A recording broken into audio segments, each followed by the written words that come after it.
Secara terbatas yang diperhatikan adalah bidang Mengilu Garongkong ya. Nanti insya Allah sebentar lagi sampai ke Mandai ya, Maros. Jadi nanti kalau sudah beroperasi sampai kita lanjutkan lagi yang belum untuk konstruksi lagi ya. Ini terus berlanjut.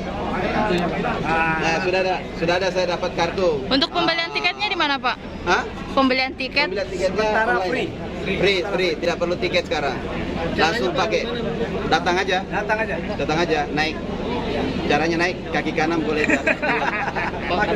Target keseluruhan dalam selesai proyek ini Pak, kapan Pak target keseluruhan? Pokoknya target ini kan multi years ya kita. Jadi multi years intinya tidak proyek program Bapak Presiden Jokowi bersama Bapak Menteri dan seluruh tentu jajaran kita ini Pemda, provinsi dan kabupaten kota mensupport bahwa bagaimana ini beroperasi ya. Intinya tidak ada ini berhenti, harus jalan terus. Pak Gub, ke depannya operatornya dari pihak mana Pak Gub? Operatornya dari Konsorsium Kereta Api Indonesia dengan Perseroda. Ya. SC Sulawesi Selatan. Ya. Jadi memajukan Perseroda ya Pak Gub ya? Ya, apa? Memajukan Perseroda ke Iya depannya. dong, kerja harus. Ini orang-orang lokal sudah dipakai semua nih, ya. Siap Pak Gub.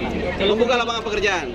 Keuntungannya sendiri Pak Gub, Hah? keuntungan naik kereta api ketimbang mobil pribadi bagaimana Pak? Apa? Kalau ini lebih cepat nanti kan. Ini kecepatannya bisa sampai 200. Kedua lebih murah. Aman, nyaman. Yang kedua aman nyaman. Ketiga tidak perlu memuat kepadatan jalan ya. Ini lebih tenang dibanding yang kereta biasa. Nanti pergi di Jawa pakai kereta biasa. Bandingkan.